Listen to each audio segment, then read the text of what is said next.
సమయంలో మీ అందరికి కూడా ప్రభు నామమున వందనాలు. సో ఎనీహౌ ఏదేమైనప్పటికీ కూడా మరి ఈరోజు మనం దేవుని మాటలు దేవుని సన్నిధిలో మనం విందాం. కొత్త సంవత్సరము కొత్త నిర్ణయాలు కదా, గొంతు మోగబోయిందేమో బహుశా. కొత్త సంవత్సరం కొత్త నిర్ణయాలు.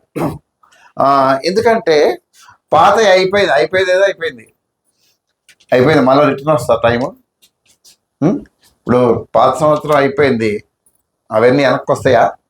రావు, ఎందుకంటే సమయం మన చేతుల్లో లేదు. సో కొత్త సంవత్సరం కొత్త నిర్ణయాలు.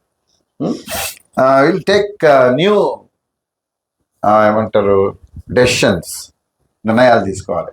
ఆత్మీయ జీవితంలో కానీ, ఈ లోక సంబంధమైనవి కానీ, లేకపోతే కుటుంబ పరంగా కానీ కొన్ని కొత్త నిర్ణయాలు తీసుకోవాలని బైబిల్ చెప్తుంది. ఎందుకంటే పాతవి గతించాను, సమస్తమును ఫిలిప్పీ పత్రిక 1వ అధ్యాయం. ఇక్కడ ఒక ఆయన ఒక నిర్ణయం తీసుకున్నాడు. ఫిలిప్పీ పత్రిక 1వ అధ్యాయము 21వ వచనం. ఇంగ్లీష్లో మీకు అక్కడ కనిపిస్తుంది చూడండి. For to me To live is Christ. To live is Christ. To die is gain. To die is gain. అదే తెలుగులో కూడా ఉంది, అక్కడే వస్తుంది చూడు. నా మట్టుకైతే బ్రతుకుట క్రీస్తే, చావైతే లాభం. అదేంటి కొత్త నిర్ణయాలని ఏం చెప్తున్నాడు? చావు అంటున్నాడు మళ్ళా. నా మట్టుకైతే బ్రతుకుట క్రీస్తే, చావైతే లాభం. ఇందాక అక్క చెప్తుంది ఏంటంటే అనారోగ్యం రాగా నాకు భయం వేస్తుందంట, దేవానే చచ్చిపోతానేమో నన్ను కాపాడు అంటదంట. అంటే అనారోగ్యం రాగానే అంటే బ్రతుకుట క్రీస్తే, చావైతే లాభం. మరణానికి భయపడతా ఉంటాం కదా. ఎందుకు భయపడతామంటే ఒకటే రీజన్, మనం రెడీగా ఉండం కదా, మనం సిద్ధంగా ఉండం కాబట్టి, మరణాన్ని ఎదుర్కోవడానికి సిద్ధంగా ఉండం కాబట్టి మనం భయపడతాం. ఒక ఇంటర్వ్యూ ఉందనుకోండి, బాగా చదువుకున్నాడు, లేదా ఒక పరీక్ష ఉంది, పరీక్షకి బాగా చదువుకున్నాడు ఎందుకు భయపడతాడు? భయపడ్డు కదా. నాలాగా చదవకుండా ముక్కును పెట్టుకుని వెళ్ళాడు అనుకో, అక్కడ పోగానే చేతులకి ఏమవుతుంది, ముందు పేపర్ పట్టుకోగానే చేతులు చెమటలు పడతాయి అని అట్లా రాసుకుంటుంటాడు. షర్టుకో స్కర్ట్కో దేనికి ఏది పడితే అది రాసుకుంటాడు, చున్నీకో రాసుకుంటాడు. ఏం చదవను నారాయణుడు నాకు వచ్చి పోతే పోయిందని పేపర్ ఎట్లా వచ్చినా పట్టించుకోడు, తీసుకుంటాడు, వస్తే రాస్తాడు, లేకపోతే అవతల పడేసి వస్తాడు. పైగా వచ్చి ఏమంటాడు, చదవడు, పైగా వచ్చి ఏమంటాడు, నాకు దేవుని చిత్తమైతే పాస్ అవుతా. నువ్వు చదవంది దేవుడి చిత్తమా? నువ్వు చదవద్దు నేను పాస్ చేస్తా అంటాడా దేవుడు? అనడు. ఏమంటున్నాడు, నా మట్టుకైతే బ్రతుకుట క్రీస్తే, చావైతే లాభం. ఈ బ్రతుకు చావు అనేది మనం తీసుకునే నిర్ణయాల మీద ఆధారపడి ఉంటుంది. జాగ్రత్త వినండి. ఇప్పుడు షుగర్ ఉందని చెప్పాడు నాకు, అప్పుడు ఏం చేయాలి? ఆటోమేటిక్గా డైటీషియన్ దగ్గరికి వెళ్తాం, ఆహార నిపుణుల దగ్గరికి వెళ్తే ఆడు చెప్తాడు, నువ్వు అది తిను, ఇది తిను, ఇది తినకు, అది తినకు, నువ్వు ఏంటి పలాంది తినకు, పలాంది తిను అంటాడు. ఇడ్లీలు తిను అంటాడు. ఎన్ని తినాలి అని మనం అడగని అవసరం, వాళ్ళే చెప్తారు 2 ఇడ్లీలు తిను, లేకపోతే మహా ఆకలి అయితే 3 ఇడ్లీలు తిను. అప్పుడు మనం ఏమంటాం, కూర్చుంటే డజన్ ఇడ్లీలు తినేవాడికి 2 ఇడ్లీలు 3 ఇడ్లీలు ఏ మూలకి అంటాం. అంటే ఒక పని చేయండి, పొద్దున్న 8 గంటలు తినండి, మళ్ళీ 11 గంటలకి ఒక 2 బిస్కెట్లు, ఒక షుగర్లెస్ చాయ్ తాగమంటారు. అదేంటి మళ్ళీ 2 బిస్కెట్లా? అట్లాంటిది 2 బిస్కెట్లు ఇచ్చి నువ్వు అమ్మ అంటే ఏమంటారు అంటారు. అది కాదండి, మళ్ళీ 12 గంటలకి కొంచెం 1 కప్పు అన్నము 4 గంటలు అది వేసుకొని తినమంటాడు. ఏంటది? కూర. సరిపోద్దా మనకి? సరిపోదు కదా. మటన్ తిన అంటాడు, మటన్ తినొచ్చు అమ్మాయ్యా అనుకుంటాం, కానీ 2 ముక్కలే తిన అంటాడు. కూర్చుంటే మేకలు లేకే మనకి 2 ముక్కలు ఏ పంటికి ఎంతకు వస్తాయి? అంతే. నువ్వు బతకాలంటే ఏం చేయాలి? అంతే కదా. నువ్వు బతకాలంటే అంతే. మళ్ళీ సాయంత్రం మళ్ళా 4 గంటలకి మళ్ళీ ఏం చేయమంటాడు? టీ కాఫీ చెప్పడు, 2 బిస్కెట్లు తిని నీళ్ళు తాగంటాడు. ఇవన్నీ నియమాలు. ఈ విధంగా మీరు ఆహార నియమాలు పాటిస్తే అప్పుడు మీ షుగర్ కంట్రోల్లోకి వస్తుంది అని చెప్తాడు. నువ్వు బ్రతకాలంటే చేయాలి. లేదు నేను తింటాను, నాకు ప్రోటీన్స్ కావాలి, నాకు అది కావాలి, నీకు ఇది కావాలి, తిను, కానీ నువ్వు నీ షుగర్ కంట్రోల్ అవుతుంది, నువ్వు బతుకుతావని అట్లాగే తింటున్నావు. ఒక చిన్న దెబ్బ తగిలింది కాలికి, ఏమవుతుంది తెలుసా? గ్యాంగ్రీన్ అని ఒక జబ్బు వస్తుంది. అంటే ఎక్కడైతే దెబ్బ తగిలిందో ఆ దెబ్బ తగిలిన భాగం, ఆ కాలంతా ఎట్లా మారిపోద్ది?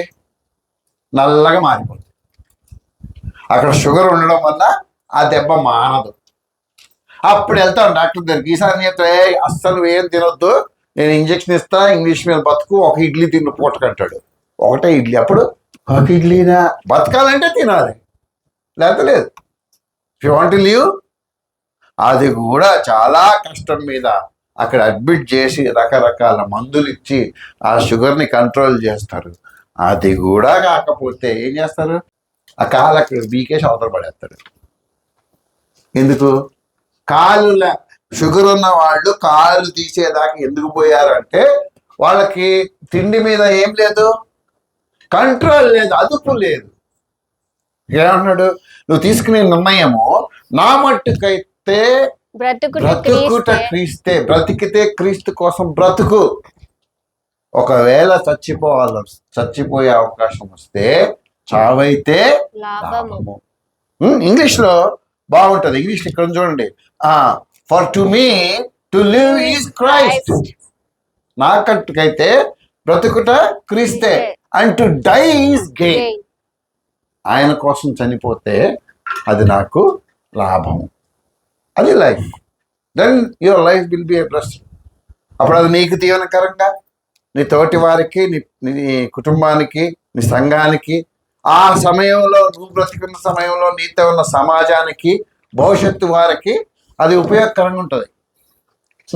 ఇవన్నీ కూడా మన బ్రతుకు ఇతరులకు ఉపయోగకరంగా, దీవెనకరంగా ఉందా, లేదా మన సావు ఇతరులకు ఉపయోగకరంగా, దీవెనకరంగా ఉండాలంటే అవన్నీ కూడా మనం తీసే కొన్ని నిర్ణయాల మీద ఆధారపడి ఉంటాయి. The decision you make. నూతన నిర్ణయాలు. పాత వదిలేయండి. పాతవి గతించెను, ఇదిగో సమస్తమును కొత్తవాయెను. ఎవరు చెప్తారన్నమాట? ఇదిగో సమస్తమును కొత్తవాయెను. ఓకే, వదిలే. ఇంకా దాని సంగతి ఏం చేస్తావు? ఏం చేయగలవా? నాకు అసలు డిస్టెన్షన్ వస్తుందండి అన్నాడు 10th క్లాస్లో. అనుకో, నిజంగానే డిస్టెన్షన్ వచ్చింది. ముందు నుంచి కాదు, వెనక నుంచి వచ్చింది. వదిలేస్తావు ఇక దాన్ని? వదిలే, ఇంకేం చేయలేవు. నువ్వు కష్టపడి చదివి మళ్ళా పాస్ అవ్వు. నూతన నిర్ణయాలు. మనం చేయాల్సిన నిర్ణయాలు 2 రకాల నిర్ణయాలు ఉంటాయి. ఒకటి, దేవుని కొరకు నీ నిర్ణయాలు. దేవుని విషయంలో నువ్వు కొన్ని నిర్ణయాలు చేయాలి. నువ్వు ఎంతకాలం నిర్ణయాలు చేయవో అంతకాలం పైనే ఉంటుంది నీ బ్రతుకంతా. దేవా నాకు అదివు, నాకు ఇదివు, ఇదవ్వ, పెడచెవుని పెడతాడు దేవుడు నిన్ను. నేను మీకు చాలాసార్లు చెప్పాను, మారు మనసు ఒక్కటే ఉచితం. మళ్ళా చెప్తున్నాను, మారు మనసు రక్షణ, పరలోక రాజ్యానికి. నువ్వు ఎప్పుడైతే దేవా నేను పాపిని, నన్ను క్షమించమని అడిగావో అప్పుడు దేవుడు నిన్నేం చేశాడు? క్షమించి పరలోక రాజ్యానికి, నీ పాపాలన్నీ క్షమించి ఆయన ఏం చేశాడు? నిన్ను పరలోక రాజ్యానికి వారసుడిగా మార్చాడు. 1 యోహాను 1:9 ఏంటి? మన పాపములను మనము ఒప్పుకునే యెడల ఆయన నమ్మదగిన వాడును, నీతిమంతుడు కనుక ఆయన మన పాపములను క్షమించి సమస్త దుర్నీతి నుండి మనం పవిత్రులుగా. That's all. అంతటితో అయిపోయింది ఆ భాగం. నువ్వు ఎప్పుడైతే నీ పాపాలు ఒప్పుకున్నావో ఆయన వాటిని క్షమించి నిన్ను పవిత్రుడిగా చేసి తన నీతి వస్త్రం నీ మీద కప్పి నిన్ను పరలోక రాజ్యపు వారసుడిగా, వారసురాలుగా మార్చాడు. అంతే, అంతవరకు అయిపోయింది. ఆ తర్వాత నువ్వు చచ్చిపోతే నిన్ను తీసుకెళ్ళి పరలోక రాజ్యంలో కూర్చోబెట్టడం వరకే ఆయన బాధ్యత. కానీ పరలోక రాజ్యంలో అధికారాలు కానీ, పరలోక రాజ్యంలో దీవెనలు కానీ నీకు రావాలన్నా, లేకపోతే ఈ లోకంలో నీ బ్రతుకున్నప్పుడు దేవుడు నిన్ను దీవించాలన్నా నువ్వు దేవునితో బిజినెస్ చేయమని చెప్పాను నేను. మళ్ళా సాయంత్రం గుర్తుంటే ప్రేయరు, మళ్ళా అమ్మో రేపు ఆదివారం అంటావు అని అన్నీ మెల్లిగా లేచి 11 గంటలకు వస్తావు. ఎందుకంటే ఆదివారం అయిపోయింది. ఇదే రొటీన్. కష్టాలు వస్తాయి ఈ లోపల, అందుకే దేవుడు స్పందించాడు. కానీ ఒక్కోసారి దేవుడు స్పందిస్తాడు. ఎందుకు స్పందిస్తాడు? సంఘం అడుగుతుంది సహాయం చేయండి, సంఘం ప్రార్థన చేస్తుంది కాబట్టి ఆయన రెస్పాండ్ అవుతాడు. ఇట్లా ఎన్ని రోజులు అంతే మనం నువ్వు దేవుని విషయంలో ఒక నిర్ణయం దృఢమైన నిర్ణయం నువ్వు తీసుకునేదాకా అంతే సంఘం మీదే ఆధారపడి ఉంటావు నువ్వు అంతే. సంఘ ప్రార్థనలు కూడా అన్ని దేవుడు వింటాడంటే వినడు, కొన్నే వింటాడు, అన్ని విండు ఆయన ఇష్టం, వింటాడు ఎత్తలేదు. కాబట్టి దేవునితో నీకున్న సంబంధాన్ని బట్టి ఏం ఆధారపడి ఉంటుంది? ఏదో ఉన్నాము, రక్షింపడ్డాము, వాళ్ళందరూ అన్నిలు వాళ్ళ దేవుళ్ళకి దగ్గరికి వెళ్తారు కాబట్టి మనం ఆదివారం ఏదో టైం ఉంటే మనకు గుర్తుంటే ఏం పని లేకపోతే అప్పుడు వస్తున్నాము. అది కాదండి. దేవుని విషయంలో నువ్వు కొన్ని నిర్ణయాలు తీసుకుంటే తప్ప నీకు ఈ సంవత్సరం దేవుడు దీవెనకరంగా మార్చడు. నువ్వు నిర్ణయాలు తీసుకోకపోతే ఇట్లాగే ఉంటావు. ఎక్కడేసావు గొంగళి అంటే ఏమంటాడు? అక్కడే ఉంటుంది. గొంగళి కదులుతా, ఎందుకంటే దాని లైఫ్ లేదు, నువ్వే కదపాలి. సో కొన్ని నిర్ణయాలు మనం చూద్దాం. ఏం నిర్ణయాలు తీసుకోవాలి దేవుని విషయంలో? మొట్టమొదటి నిర్ణయం, దేవుని విషయంలో నువ్వు తీసుకోవాల్సిన నిర్ణయం, వాక్యం చదవాలి. 1 పేతురు పత్రిక 2వ అధ్యాయము 1వ వచనం.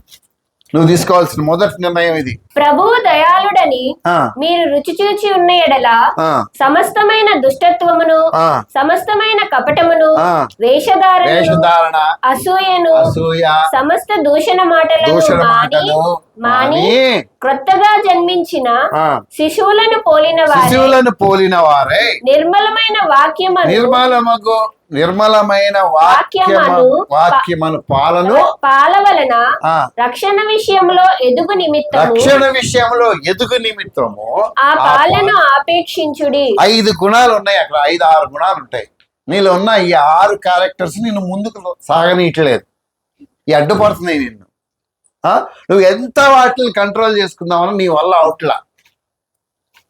ప్రభువు దయాళుడు అని నీవు రుచి చూచి ఉన్న ఎడల, చదువమ్మా. ప్రభువు దయాళుడని మీరు రుచి చూచి ఉన్న ఎడల సమస్తమైన దుష్టత్వమును, సమస్తమైన ఫస్ట్ ఉంది దుష్టత్వం, నీలో దుష్టత్వం ఉంది. దుష్టత్వము అంటే చెడుతలం. వాళ్ళు నవ్వితే తట్టుకోలేను, ఏడిస్తే అబ్బా ఇంకా ఏడిపిస్తాను, మంచి బట్టలు వేసుకుంటే తట్టుకోలేను, నా కిందే ఉండాలి వాళ్ళు, నేను చెప్పిన మాట వినాలి. ఎందుకు వింటారు? నువ్వు ఏమైనా పోషిస్తున్నావా వాళ్ళే? ఈ రోజుల్లో మన కన్న పిల్లలే మన మాట వింటలేదు కదా. దుష్టత్వం నువ్వు పోవాలని దేవుడితో మాట్లాడతాడు, పోవాలనుకుంటావు, పోదది. దానికి పోవాలంటే నువ్వు వాక్యం చదవాలి. దుష్టత్వమును, సమస్తమైన కపటం. పైనకేమో నవ్వుతుంటావు, లోపల ఏముంటది? కపటం. అదే ఏంటి కపటం అంటే? కుళ్ళు. ఎందుకంటే ఆ అవతల వ్యక్తి నాకు లేనివి అవతల వ్యక్తికి ఉన్నాయి, అందుకోసం నాకు కుళ్ళు ఏం చేస్తుంది? సమాధాన పని అది కూడా ఉంది అక్కడ.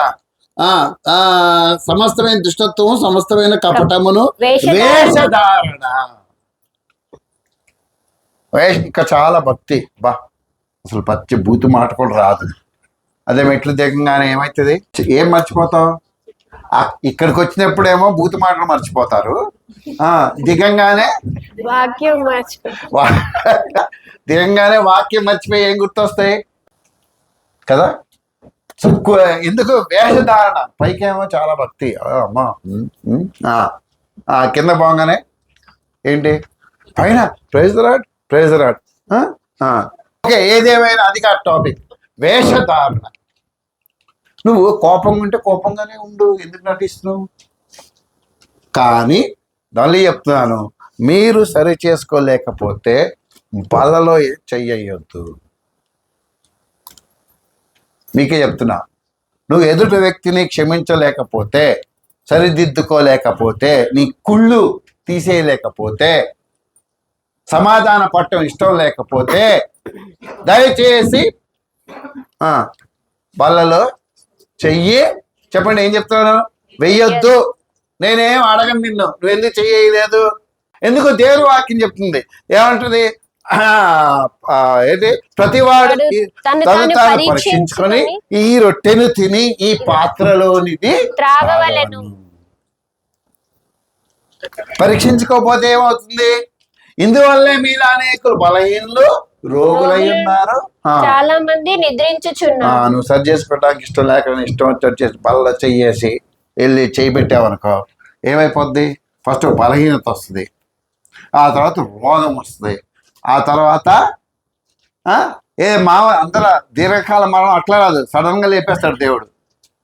అసలు ఎక్స్పెక్ట్ చేయవు. పాస్ట్ గారు ఏది నేను అదే ఇందాక కదండి ప్రసంగం చేశాడు, ఫోన్ వస్తుంది సాయంత్రానికి వెళ్ళిపోయిండు అని. ఇందాక ప్రసంగం చేశాడు, సరి చేసుకోకుండా దేవుడు చేయి పెడుతున్నాడు కాబట్టి దేవుడు ఏం చేశాడు? వద్దురే బాబు, నువ్వు ఇంక చాలు, ఎక్కువైపోయింది, రా వచ్చేసరి తీసుకుని వెళ్ళిపోయింది. వేషధారణ. తర్వాత అసూయ. అసూయ ఎందుకు? అసూయ అసూయ ఎందుకు? అసూయ అంటే ఏంటి చెప్పండి? ఏంటి అసూయ అంటే ఏంటి చెప్పండి నాకు. అంటే మనకి లేనివి అవతల వ్యక్తి దగ్గర ఉంటే మనకి కడుపు మండిపోద్ది. అసూయ. సో విచ్ ఈజ్ నువ్వు తీసేయాలని దేవుడు చెప్తున్నాడు. అది తీసేయాలంటే ఏం చేయమన్నాడు? అసూయ, సమస్తమైన దూషణ మాటలు మాని, దూషణ మాటలు ఇవన్నీ పోవాలంటే ఏం చేయాలంట? కొత్తగా జన్మించిన శిశువును పోనేవాళ్ళై నిర్మలమైన వాక్యమును పాలవన్న రక్షణ విషయంలో ఎదుగు నిమిత్తము. ఇవన్నీ ఎందుకు వచ్చినాయి అంటే మనం రక్షణలో ఎదగటం లేదు కాబట్టి ఇవన్నీ వచ్చినాయి. నువ్వు ఎదగాలంటే ఏం చేయమన్నాడు? వాక్యం చదవండి, నిర్ణయం తీసుకోండి. దేవా, ఈ సంవత్సరం నేను బైబిల్ కంప్లీట్ చేస్తాను. ఎంతకాలం అట్లుంటావు? ఎంతకాలం? లేకపోతే ఇంతే, నువ్వు ప్రధానికి పడిపోతావు. కోపం వస్తుంటుంది, అసూయ వస్తుంది, ఏంటి దూషిస్తుంటావు, తిడుతుంటావు, అవసరానికి కాళ్ళు పట్టుకుంటావు, అవసరం తీరినాక దేవుడిని వదిలేస్తావు. నువ్వు నీకు దేవుడు ఇచ్చిన రక్షణ విషయంలో ఎదగాలంటే ఏం చేయాలంట? వాక్యం అనే పాలను ఆపేక్షించండి. చదవటం రాదా? రాదు. ఏం చేయాలి? ఆడియో బైబిల్ ఉంది, వినండి. ఏదో విధంగా నీ లోపలికి వాక్యము వెళ్ళాలి. వెళ్తే నువ్వు మారుతావు, లేకపోతే ఇంతే యథారాచ సంవత్సరాలు వస్తూ ఉంటాయి, నువ్వు అక్కడే ఉంటావు. 25 అయిపోయింది, 26 వచ్చింది, ఏం చేస్తావు? నువ్వేమైనా చేయాలంటే దేవుడు చెప్తున్నాడు, ఒక నిర్ణయం తీసుకో. ఎస్, ఇన్ని సంవత్సరాలు అయిపోయింది, నువ్వు రక్షింపడి 5 ఏళ్ళు, 6 ఏళ్ళు, 7 ఏళ్ళు, 10 ఏళ్ళు, 15 ఏళ్ళు అయింది, ఇంతవరకు వాక్యం చదవవు. వాక్యం అంటే ఏంటో తెలియదు నీకు. వాక్యం వినవు, సమాధాన పడవు, ఇతరులతో సమాధాన పడవు, ఒక భారం, ఆత్మల పట్ల ఒక భారం లేదు, ఒక బాధ్యత తీసుకోవు. ఏదో సినిమా హాల్కి వచ్చినట్టు వస్తావు, పోతావు. నువ్వు బాధ్యతే తీసుకోవు, రక్షింపడ్డావు, దేవుని మందిరంలో ఉన్నావు. దేవా అంటే నువ్వు ఎందుకు తీసుకోవట్లేదు? నువ్వు ఎదగట్లా, యు ఆర్ నాట్ గ్రోయింగ్.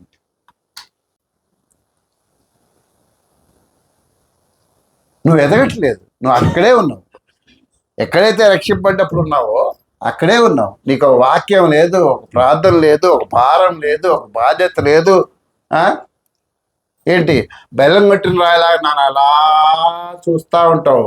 అప్పుడు ఇట్లా ఈ ఉంటాయి కదా స్టాచ్యూస్, అట్లనే నన్ను చూస్తూ ఉంటావు రెక్కపేయకుండా. అంతే, అయిపోయిన తర్వాత మన యథా రాజా. ఏం లాభం వచ్చింది? పోయిన వారం వాక్యం విన్నావు, ఏమన్నా మార్పు వచ్చిందా? రాదు. ఎందుకంటే నువ్వు వాక్యం చదవ, నీ లోపలికి ఎక్కలేదు వాక్యం. అంతేనా? నీకు టైం లేదు, నువ్వు వాక్యం చెప్పవు. సో వాక్యం చదవవు అసలు, మళ్ళీ వచ్చేటప్పుడు దాన్ని దులిపి తీసుకొస్తావు.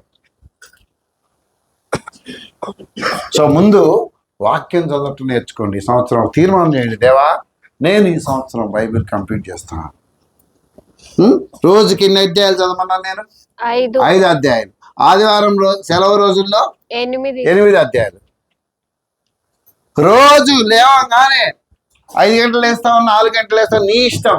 లేవంగానే నువ్వు 5 అధ్యాయాలు చదివి 1 గంట ప్రార్థన చేసుకొని అప్పుడు వెళ్ళు నీ ఫీల్డ్లోకి. అదే నీకు ఆశీర్వాదం. ఇప్పుడు ఆయన దీవిద్దామా? దూరంగా ఉన్నావు. రక్షింపబడ్డైతే రక్షింపబడ్డావు, కానీ దేవుడి నుంచి ఎంత దూరంగా ఉన్నావు? ఇప్పుడు 10 ఏళ్ళు అయిన తర్వాత ఎత్తుకొని ఇట్లా ఊపాలనుకో, ఎంత ఏజ్ అంటారు ఎవరో పుసుక్కున 10 ఏళ్ళు అయినా సరే మళ్ళీ మేమే పెట్టాలి, మళ్ళీ మేమే ఆ డైపర్ మార్చాలంటే ఏంటి అప్పుడు ఆ సిచ్యువేషన్ ఏంటి? ఎట్లా ఉంటుంది ఆ పరిస్థితి? 10 ఏళ్ళు నువ్వు రక్షింపబడి ఎన్ని సంవత్సరాలు అయింది? నీ పరిస్థితి ఏంటి? నీ ఆత్మీయ స్థితి ఏంటి? నీ కుటుంబాన్ని ఏం చేసినావు? వాళ్ళ విషయం భారం ఉందా? నీకు బాధ్యత ఉందా? దేవుని మందిరం అంటే ఒక భయం ఉందా? దేవుడు అంటే ఒక భయం ఉందా నీకు? లేదు కదా, నీకు లేదు. ఎందుకు లేదంటే నువ్వు వాక్యం చదవట్లా. దేవుడు ఎవరో, దేవుడు ఏంటో తెలుసుకోవాలంటే నువ్వు వాక్యం చదవాలి, లేకపోతే వాక్యం వినాలి, ఆడియో బైబిల్ విను. రెండవ బాధ్యత ఉంది అక్కడ. ఏం చేయాలంటే రెండోది ఏం చేయాలి? ఏం చేయాలంట? ప్రార్థన చేయండి, ప్రార్థన చేయండి. అపోస్తుల కార్యాలు 2వ అధ్యాయం 42వ వచనం, అక్కడ 4 విషయాలు చెప్తాడు. వీరు అపోస్తలుల బోధయందును సహవాసమందును. రెండోది ఏం చెప్పాడు? సహవాసం చేయండి. ఇన్ ద ఫెలోషిప్ ఆఫ్ అంటాడు, ఫెలోషిప్ ఆఫ్ అపోస్టల్స్, సంఘం యొక్క సహవాసం. వీరు అపోస్తల బోధయందును సహవాసమందును రొట్టె విరుచుటయందును ప్రార్థన చేయుటయందును ఎడతెగక ఉండిరి. ఇంగ్లీష్ బైబిల్ ఉందా నిఖిల్? ఉందా? 2:42 చదువు. They devoted themselves to the apostles కదా. అపోస్తులకి వాళ్ళని వారు డివోటెడ్, సమర్పించుకున్నారు. ఎడతెగక మేము ఈ పని చేస్తామని అపోస్తులు చేసే పనులన్నీ చేశారు. ఏంటి? అపోస్తుల బోధ వినడం, సహవాసం చేయటం, రొట్టె విరచటం, ప్రార్థన చేయండి, బయటికి రావద్దు. వాక్యం చదవండి, ప్రార్థన చేయండి. రోజు ఒకటే ప్రార్థన. మన ప్రాబ్లం ఏంటి అంటే రోజు ఒకటే ప్రార్థన కదా, ఒకటే ప్రార్థన. నువ్వు ప్రార్థన చేయటం మొదలు పెడితే రోజుకు ఒక టాపిక్ తీసుకో. నీ కుటుంబం గురించి ఒక రోజు చేయి, నీ దేశం గురించి చేయి, నీ రాష్ట్రం గురించి చేయి, నీ గ్రామం గురించి చేయి.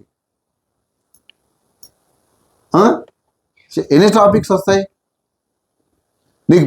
నువ్వు చెయ్యాలని కూర్చోవాలి, కానీ రోజుకు ఒక టాపిక్ తీసుకుని నువ్వు ప్రార్థన చేయొచ్చు. నువ్వు ప్రార్థనా పరుడుగా మారవచ్చు. ఒకరోజు నీ ఇంటి గురించి ఎక్స్క్లూజివ్గా చేయి. నీ అన్నదమ్ములు, నీ అక్క చెల్లెళ్ళు, నీ బంధువులు, నీ తోబుట్టువులు, నీ తల్లి, తండ్రి, అత్త, మామ, ఎంతమంది ఉన్నారో రక్త సంబంధికులు అందరూ గురించి చేయి. నీ పిల్లల గురించి చేయి, సంఘం గురించి చేయి, సంఘం యొక్క పరిచర్య గురించి చేయి. పరిచర్య గురించి చేయి, నీ పిల్లల రక్షణ గురించి చేయి. ప్రార్థన చేయటం. ఒకటి వాక్యం చదవడం, 2 ప్రార్థన. ఈ 2 విషయాల్లో కనుక నువ్వు నిర్ణయం తీసుకోకపోతే నువ్వు ఎక్కడికి వెళ్ళిపోతావు? నువ్వు ఉండవు, అసలు లిస్టులోనే ఉండవు. దేవుడు అసలు నిన్ను లెక్కే పెట్టాడు. ఏది ప్రార్థన అంటే నిద్రపోయేటప్పుడు, దేవా ఇప్పుడు నిద్రపోతున్నాను, కొంచెం చికెన్ ఎక్కువైనట్టుంది, డైజెస్ట్ అయ్యేటట్టు చేయి కదా, గ్యాస్ ఫామ్ అవ్వకుండా చూడు, మంచి నిద్ర ఇవ్వు, నా మంచం చుట్టూ నా బ్లాంకెట్లోకి దుప్పటి రాక చలి చాలా ఉంది, వేడివ్వు, దోమలు తిరుగుతున్నాయి, నా దగ్గర రాకుండా చేయి. బైబిల్ నిలబెడతారు ఇట్లా. దెయ్యాలు వచ్చి బైబిల్ చదువుకుని వెళ్ళిపోయేటట్టు చూడు. నా చుట్టూ, నా ఇంటి చుట్టూ, నా దిండు చుట్టూ, నా ఫ్యాన్ మీద పడకుండా చూడు. బంగారు దూతలు పెట్టు. నేను అనుకుంటా కదా, ఒక్క బంగారు దూత మీ చేతికి చిక్కితే నలగొట్టి చంపి సారే బంగారం అంతా లాక్కుంటారు. అది కాదు ప్రార్థన. ప్రార్థన అంటే ప్రభువుతో మాట్లాడటం. ప్రార్థన అంటే దేవునితో సహవాసం చేయటం, ఫ్రెండ్షిప్ చేయటం, దేవునితో ముచ్చటించటం, దేవునితో చర్చించటం.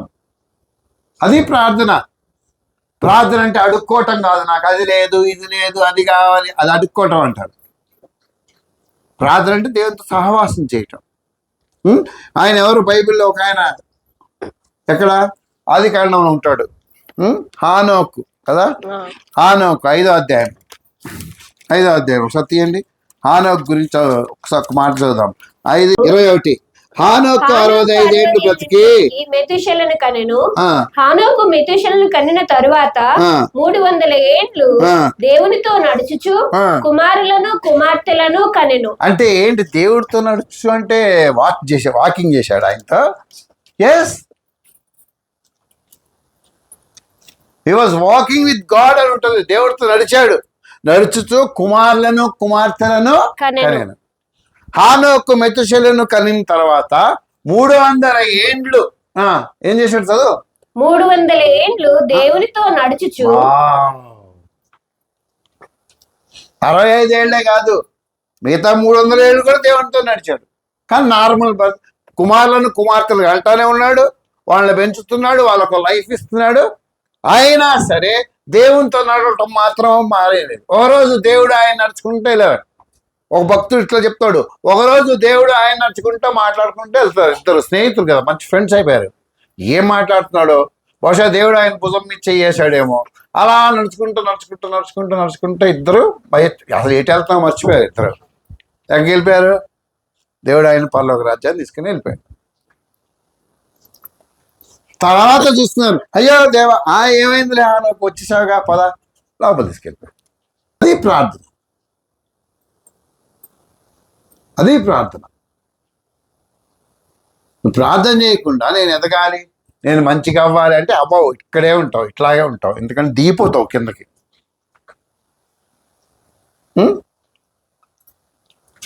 కదా, నువ్వు ఆన్లైన్ ప్రార్థన చేస్తావు, ఓకే చెయ్యి. అది నీ ఆత్మీయ జీవితం కాదు. నేను కూడా చేస్తా ఆన్లైన్ ప్రేయర్. అది కాదు, వ్యక్తిగతంగా నువ్వు దేవుడితో మాట్లాడాలి. వ్యక్తిగతంగా దేవుడితో నీకు సహవాసం ఉండాలి. ఇప్పుడు వాక్యం చదివినప్పుడు దేవుడు నీతో మాట్లాడతాడు, దేవుని సన్నిధి ఉంటుంది నీ దగ్గర. నువ్వు ప్రార్థన చేసినప్పుడు దేవుని సన్నిధితో ఉంటుంది, నువ్వు దేవుడితో మాట్లాడతావు. నీ సమస్యకు దేవుడు చెప్తావు, ఏం చేయాలో ఆయన నిన్ను నడిపిస్తాడు. అంతేగాని నువ్వు వేరే పట్టుకొని ఎప్పుడు ఒకటే ప్రార్థన చేస్తే ఏం లాభం? సో వాక్యం చదవాలి, ప్రార్థన చేయాలి, దేవుడి కోసం ఇంకో పని చేయాలి. నేను చదువు చర్చ్కి క్రమంగా సమయానికి వస్తాను, దశమ భాగం ఇస్తాను. నాకు ఆ తర్వాత మాట, నేను చర్చికి క్రమంగా సమయానికి. అపోస్తుల కార్యాలయంలో ఇంకొక మాట చదివాం, వీరు అపోస్తుల బోధయందును సహవాసం. నువ్వు ఎప్పుడైతే చర్చికి దూరం అయిపోతావో, ఎప్పుడైతే చర్చి నీ జీవితంలో నిర్లక్ష్యం చేస్తావో, అందరూ తలపైకి ఎత్తినండి. చర్చి ఎప్పుడైతే నీ జీవితం నుంచి పక్కకి వెళ్ళిపోద్దో, నువ్వు పతనం అయిపోతావు. You are lost. నువ్వు చచ్చిపోయినట్లు లెక్క. కారణం జ్వరం వచ్చింది అయితే ఏంటి? చచ్చిపోయావా? జ్వరం వచ్చింది, నీకు మనసు ఉంటే రాగలవు, జ్వరం వస్తే ఏమైంది?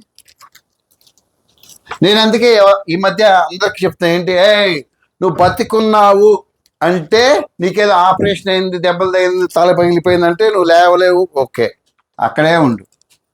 నీకు జ్వరం వచ్చింది, నీకు ఇంకోటి వచ్చింది, క్యాన్ యూ కమ్ బ్యాక్? నువ్వు లేచి రాలేవా? మనసు ఉంటే రాగలవా రాలేవా? మనసు ఉంటే ఏ సంధ్య, మనసు ఉంటే రాగలవా రాలేవా? మనసు ఉండాలి, మనసు లేకపోతే రాలేవు. ఎవడపోతాను, అసలే వీక్ అయిపోయా నేను. నో, మనం సండే సాటర్డే నుంచి ఎత్తుక్కుంటుంటాం కారణం. రేపు ఏమైనా కొట్టాలి, జ్వరం వస్తుందా, కడుపు నొప్పి వస్తుందా, గ్యాస్ నిండిందా, ఇంకా పిల్లలకి సర్ది అయింది అన్నాడు అనుకో. దయచేసి గమనించండి, దేవుని మందిరానికి ఎట్లా రమ్మని చెప్తున్నాడు? ఏం కమిట్మెంట్ ఉండాలి? నేను సమయానికి వస్తాను. సమయానికి కమిట్మెంట్ పెట్టండి. కమిట్మెంట్. దేవా, నేను ఏమైనా సరే నేను ఒకటే చెప్తానండి, నువ్వు బ్రతికున్నంత వరకు కమ్ టు ద చర్చ్. నీకు ఇంకో రహస్యం, నీకు బాగలేకపోతే నువ్వు దేవుని మందిరానికి వస్తే దేవుడు నిన్ను స్వస్థపరిచి పంపిస్తాడు. తెలుసా మీకు ఈ సంగతి? ఇది మానినప్పుడు ఎందుకు మానుతున్నావు? అది మానేస్తే డబ్బులు ఇవ్వరు, ఇది మానేస్తే హెబ్రీ పత్రిక 10వ అధ్యాయం. హెబ్రీ పత్రిక 10వ అధ్యాయం మనం ఎప్పుడు చదివే వాక్యం ఇది. 24వ వచనం. నువ్వు చేసే ఒక నిర్ణయం గురించి ఇక్కడ చదువుతున్నాం మనం. అందరూ మానుకొనుచున్నట్టుగా సమాజముగా కూడుట మానక ఒకరినొకడు హెచ్చరించుచు ఆ దినము సమీపించడం మీరు చూచిన కొలది మరి ఎక్కువగా అలాగు చేయొచ్చు. ప్రేమ చూపుటకును సత్కార్యములు చేయుటకును ఒకరినొకడు పురుకొల్పవలనని ఆలోచించము. ఏమంటాడు? ఒకవేళ రాలేదు, సో మీరు ఒక నిర్ణయం చేయండి. ఏంటి? నేను వాక్యం చదువుతాను, ప్రార్థన చేస్తాను, నేను క్రమం తప్పకుండా ఏది ఏవైనా నేను బతుకున్నంత వరకు, ఒకవేళ నేను సండే బతుకుంటే దేవుని మందిరానికి వస్తాను.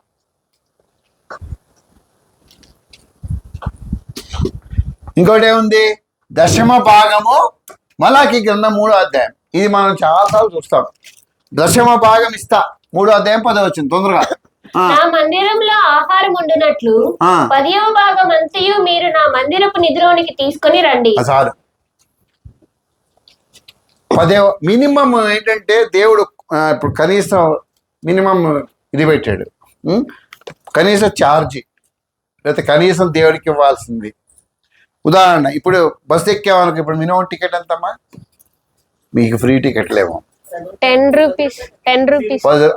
మినిమం 10. కనీసం 10 15 15 ఇట్లా ఎక్కంగానే ఏమంటాడు? అంటాడు. ఎంత? అది పక్క స్టేజ్ అయిపోయి, అవునన్నా 15 రూపాయలు అంటాడు. బస్సులు అడుగు పెడితే ఎంత? 10 తీసుకోవాలన్నా అంటే నేను ఏంటి ఆడొచ్చి పట్టుకుంటే ఏం పోవాలన్నా లేకపోతే దిగిపో అంటాడు. బస్సు ఆపేస్తాడు. అవునా? కనీస ఛార్జీ ఎంత? 15 రూపాయలు. దేవుడు ఎంత చెప్తాడు? నువ్వు కనీసం నీ ఆదాయం నుంచి 10వ భాగం ఇవ్వాలి. ఏమిస్తావు?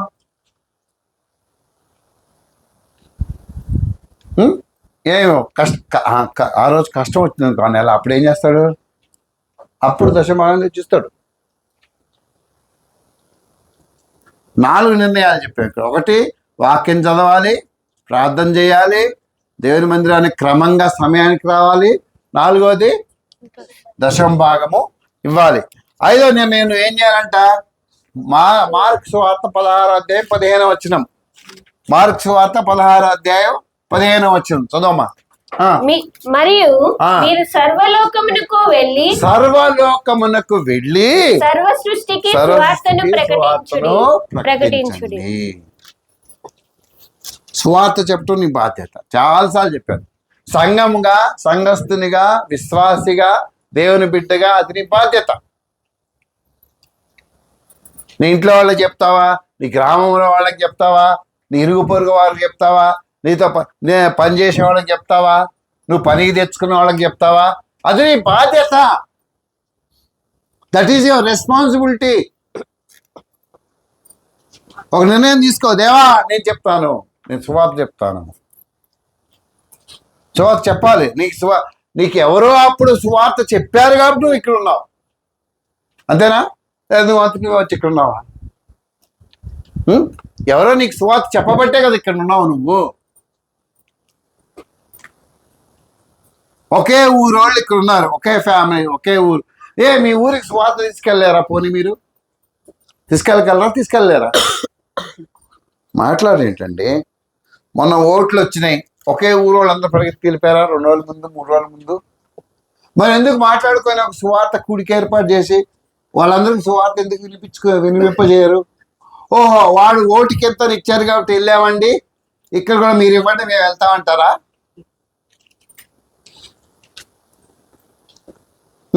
That is left you. మళ్ళా దేవుడు నీకు ఒక అవకాశం ఇచ్చాడు, సువార్త చెప్పడం నీ బాధ్యత. నువ్వు ఎంత సంపాదించావని అడగడు దేవుడు, నువ్వు సువార్త ఎందుకు చెప్పలేదని అడుగుతాడు నేను దేవుడు. ఎందుకంటే నిన్ను దేవుడు రక్షించింది వాళ్ళకి సువార్త చెప్పడానికి. వాళ్ళ మీద నిన్ను 33 హెచ్కేల్ గ్రంథం చూడండి ఒకసారి. హెచ్కేల్ గ్రంథం 33వ అధ్యాయం 6వ వచనం. హెచ్కేల్ గ్రంథం పాత నిబంధనలో ఉంటుంది, 33వ అధ్యాయము 7వ వచనం. చదవమ్మా. నరపుత్రుడా, నేను నిన్ను ఇశ్రాయేలీలకు కావలివానిగా నియమించి ఉన్నాను గనుక, నేను ఇశ్రాయేలీలకు నిన్ను కావలివానిగా నియమించి ఉన్నాను. You are the watchman. ఇప్పుడు మీరు వాచ్మెన్ గా చేస్తున్నారు. ఆ ఇంట్లో వచ్చి ఏదన్నా కూడా ఎత్తుకొని పోయాడు అనుకో, ఫస్ట్ ఎవరిని అడుగుతాడు? పోలీసుడు వచ్చి వాచ్మెన్ అడుగుతాడా? ఆ ఇంట్లో అడుగుతాడా? వాచ్మెన్నే అడుగుతాడు, ఇంట్లో అడగడు. తర్వాత అడుగుతాడు, ముందు నిన్ను అడుగుతాడు, ఎవరు వచ్చారు, ఏం చేస్తున్నారు, నువ్వేం చేస్తున్నావు, గేడు తెరుచుందా మూచుందా, అసలు నీ పరిస్థితి ఏంది, నువ్వు కాపలా కాస్తున్నావు, నిద్రపోయావా, మోటార్ ఎట్టి ఎత్తుకెళ్ళాడు అన్నీ అడుగుతాడు నిన్ను. ఏదో ఆన్సర్ ఇవ్వకపోతే తీసుకెళ్ళి నాలుగు ఏం చేస్తాడు? 4 తగిలిచ్చి నీ దగ్గర లాపడతాడు ఇన్ఫర్మేషన్ కదా. దేవుడు అంటున్నాడు, ఇశ్రాయేలుకి నువ్వు విశ్వాసిగా రక్షణ లేని జనాంగానికి నువ్వు వాచ్మెన్వి, నువ్వు కావాలి వాడివి, కావాలి దానివి, నీ పని నువ్వు చేయాల్సిందే. నిన్ను అడుగుతాడు, వాళ్ళకి ఎందుకు సువార్త చెప్పలేదు, నీ పిల్లలకి ఎందుకు నువ్వు సువార్త చెప్పలేదు, నువ్వు మారు మనసు పొందావు, వాళ్ళకి ఎందుకు సువార్త చెప్పలేదు, వాళ్ళు ఎందుకు నడిపించట్లేదు, నువ్వు వాళ్ళు నరకానికి పక్కా పోతారు, కానీ వాళ్ళు నిన్ను ముందు దేవుడు నిన్ను అడుగుతాడు. నిర్ణయం తీసుకో దేవా, నువ్వు పెద్ద నేను మా ఊరంతటిని మారుస్తాను. టేక్ యువర్ ఫ్యామిలీ, నేను నా కుటుంబానికి సువార్త తీసుకెళ్తా, నా పిల్లలకి నేను సువార్త తీసుకెళ్తా, నా తల్లిదండ్రులకి, నా రక్త సంబంధికులకి, నాన్నదమ్ములకి సువార్త తీసుకెళ్తా. నిర్ణయం తీసుకో. ఎంతకాలం అట్లా కూర్చుంటావు?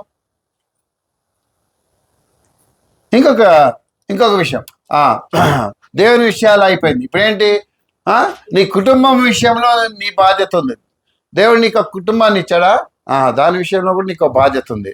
చూడండి, 1 భాగస్వామి పిల్లల అవసరాలు తీర్చాలి. That is your responsibility. నీ భాగస్వామి, నీ భర్త లేకపోతే నీ భార్య అవసరతలు నేను తీరుస్తుందా? నువ్వేం చేస్తావు? ప్లాన్ చేసుకో. That is your responsibility. కొందరు అటు పడేసి వెళ్ళిపోతూ ఉంటారు, వాళ్ళు చూసుకుంటారు. భార్య ఏమవుతుందో పట్టించుకోరు, లేదా భర్త ఏంటి ఆయన వంట పట్టించుకోరు, వెళ్ళిపోతూనే ఉంటారు. ఆ పేరెంట్ ఈ పేరెంట్, ఆ ఫ్యాక్షన్ ఈ ఫ్యాక్షన్. కానీ ఇప్పుడు ఏంటి? నిర్ణయం తీసుకో. Yes, I will take care of my family. ఆదికాండం 5వ అధ్యాయం 21వ వచనం చూద్దాం. ఆదికాండం 5వ అధ్యాయము 21వ వచనం. ఆదికాండం 5వ అధ్యాయం 21వ వచనం. హానోకు 65 ఏండ్లు బ్రతికి మెతూషెలను కనెను. హానోకు మెతూషెలను కనిన తరువాత 300 ఏండ్లు దేవునితో నడుచుచు. హానోకు దేవుడితో నడిచాడు. భార్య పిల్లలను వదిలేశాడా? లేదు. వదిలేశాడా? పిల్లల గంట మానేశాడా? ఆ అవసరతలు తీర్చడం మానేశాడా? పిల్లలు పోషించడం మానేశాడా? నేను దేవుడితో నడుస్తున్నా, నీ బతికేదో నువ్వు బతుకు, నీ పిల్లలను పోషించుకో అన్నాడా? అనలేదే. ఒక భార్యగా, ఒక భర్తగా వాళ్ళ యొక్క అవసరతలు తీర్చడం నీ బాధ్యత. ఇన్ని రోజులు పైన వదిలేసి వెళ్తుంటే నీ కుటుంబం విషయంలో ఒక నిర్ణయం తీసుకో. నేను నా కుటుంబం విషయంలో నా భాగస్వామి, నా పిల్లల అవసరతలు తీరుస్తాను. దట్ ఈస్ కంపల్సరీ చెయ్యాలి. అది నువ్వు దేవుని విషయాల్లో 100 నిర్ణయాలు తీసుకోవాలి, లెక్కలకు రాదు. ముందు ఇక్కడ సంగతి చూడు. 24వ వచనం చదవమ్మా. హానోకు దేవునితో నడిచిన తరువాత దేవుడు అతన్ని తీసుకుని పోయిన గనుక అతడు లేకపోయాడు. ఈలోపు అన్ని సెట్ చేశాడు. దేవుడు ఆయన తీసుకొని పోయాడు, వెళ్ళిపోయాడు. కొంతమంది అంటే వంట చేయరంట. మన చర్చ్ వాళ్ళు చెప్తారు, నాకు వంట చేయరు, వెళ్ళిపోతారు. ఏం చేయాలి ఇప్పుడు? పిల్లలు కూడా అట్లా వెళ్ళిపోతారు స్కూల్కి. మళ్ళీ స్కూల్కి వెళ్ళకపోతే కొడతారు వచ్చి. ఎందుకు వెళ్ళలేదు స్కూల్కి? అరే వాళ్ళకి మంచి ఫుడ్ పెట్టాలి కదా. నీ నీ నీ కుటుంబం యొక్క బాధ్యతలు నువ్వు నిర్వహించాలి. రెండవది ఏం చెప్పాను? కుటుంబం విషయంలో నీ బాధ్యత ఏంటి? అందరితో సమాధానంగా ఉండాలి. 2 కొరింథీ పత్రిక 13వ అధ్యాయము 11వ వచనం చదువుదాం. తుదకు సహోదరులారా సంతోషించుడి సంపూర్ణులై ఉండుడి ఆదరణ కలిగి ఉండుడి ఏక మనస్సు గలవారై ఉండుడి సమాధానముగా ఉండుడి ప్రేమ సమాధానముల కర్తయగు దేవుడు మీకు తోడై ఉండును. అది సంతోషముగా ఉండుడి, సమాధానముగా ఉండండి. ఇందాక కూడా చెప్పాను నేను మీకు, సమాధానం లేకపోతే నువ్వు బలలో రొట్టె చెయ్యి వెయ్యొద్దు, నటించొద్దు. పోయిన సంవత్సరం అంతా నటించావు, చాలా నీకు ఆస్కార్ అవార్డు ఇచ్చాడు దేవుడు. కనీసము ఈ సంవత్సరంలో మొదటి ఆదివారము నువ్వు ఎట్లా ఉన్నావో అట్లానే దేవుడి దగ్గర ఒప్పుకో, సమాధానపడు, సమాధానంగా ఉండండి. You have piece.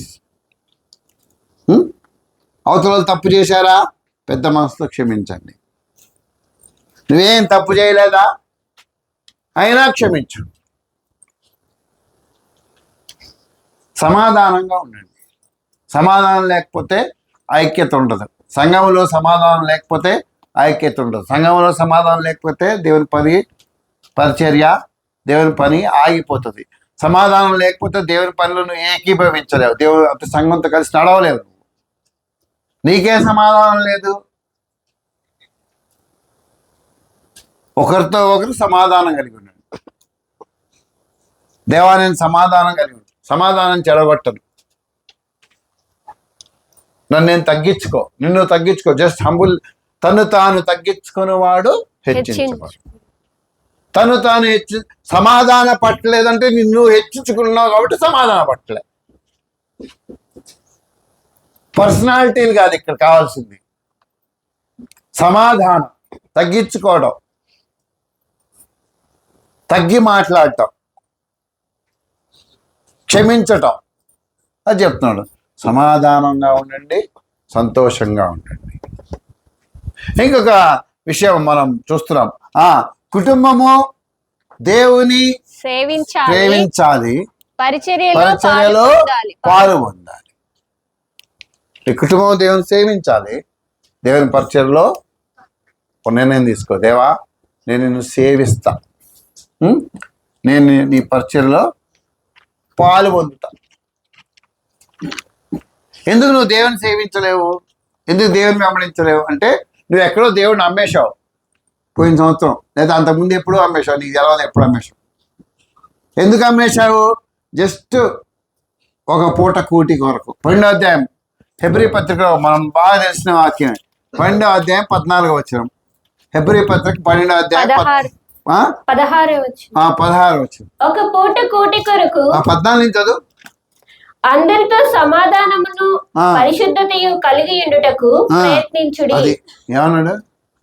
అందరితో సమాధానమును పరిశుద్ధత కలిగి ఉండుటకు ప్రయత్నం చేయండి. ట్రై.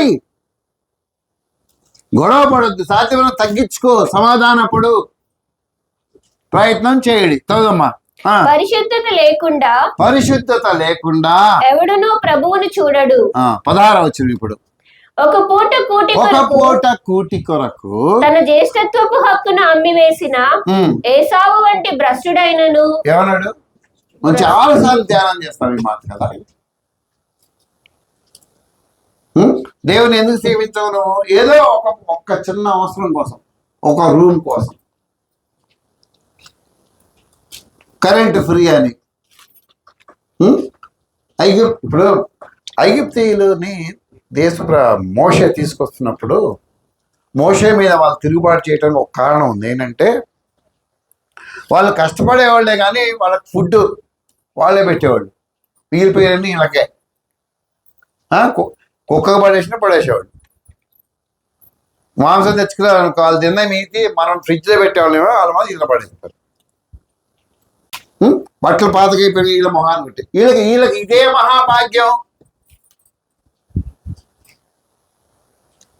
జబ్బులు వచ్చినాయి, మందులు మిగిలిపోయిన ఉంటాయి, వీళ్ళకి ఇచ్చేవాళ్ళు వేసుకోండి. ఎందుకంటే వీళ్ళ బాధ వీళ్ళ మీద ప్రేమ కాదు, వాడి పని ఆగిపోద్ది, బిజినెస్ ఆగిపోద్ది అని వీడికి కావాల్సిన వీడికి ఇచ్చేవాడు. మనం దానికే ఉపయోగపోతున్నాం. నేను దేవుడు దాసత్వం నుంచి బయటికి తీసుకొచ్చి, పాపం నుంచి బయటికి తీసుకొచ్చి సంఘంలో ఉంచారే నాయన దేవుడు పని చేయాలంటే నువ్వే పోయి ఇరుక్కుంటున్నావు ఎక్కడో దగ్గర. నథింగ్ బట్ ఇప్పుడు అది ఎట్లా ఉందంటే మీ పరిస్థితి అరబ్ దేశంలో ఉన్నట్టుంది. అక్కడ కూడా పర్మిషన్ లేదు. యూపీలో, ఉత్తరప్రదేశ్లో ఉన్నట్టుంది నీకు, అక్కడ కూడా పర్మిషన్ లేదు. దేవుని సేవించే విషయంలో నిర్ణయం చేయి. దేవా, నేను నిన్ను సేవిస్తా, నీ పని చేస్తా, నిన్ను వెంబడిస్తా, నీ పరిచర్యలో పాలు పొందుతా. యెహోషువ ఏమన్నాడు చూడండి, 24వ అధ్యాయం, యెహోషువ గ్రంథం 24వ అధ్యాయం 15వ వచనం. యెహోషువ గ్రంథం 24వ అధ్యాయం, యెహోవాను సేవించుడి, మీ దృష్టికి కీడని తోచిన ఎడల మీరు ఎవరిని సేవించెదరో. మీరేమనుకుంటున్నారు?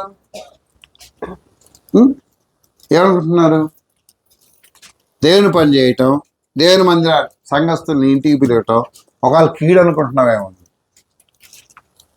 వీళ్ళకేంటి, వీళ్ళు చెప్తారులే, వీళ్ళకేం తెలుసు నా బాధ. నా బాధ కాదు, నాకు తెలవకపోతే దేవుడు తెలుసు కదా. దేవుడు తెలియదా నీ బాధ?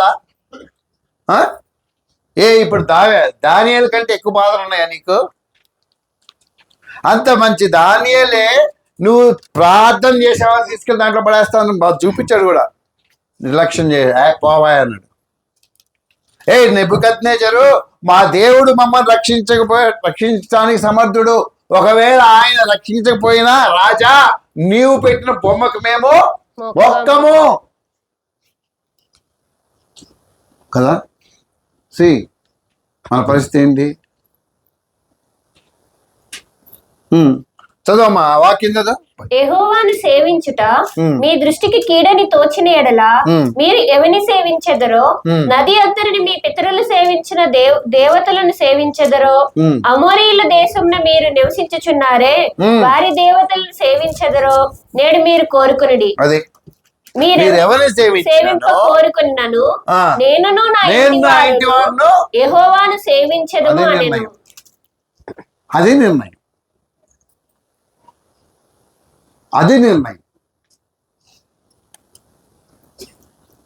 ఈరోజు నువ్వు చేయగలిగితే ఈ సంవత్సరం దేవుడిని దీవిస్తాడు. నువ్వు చేయలేకపోతే నువ్వు అట్లాగే ఉంటావు.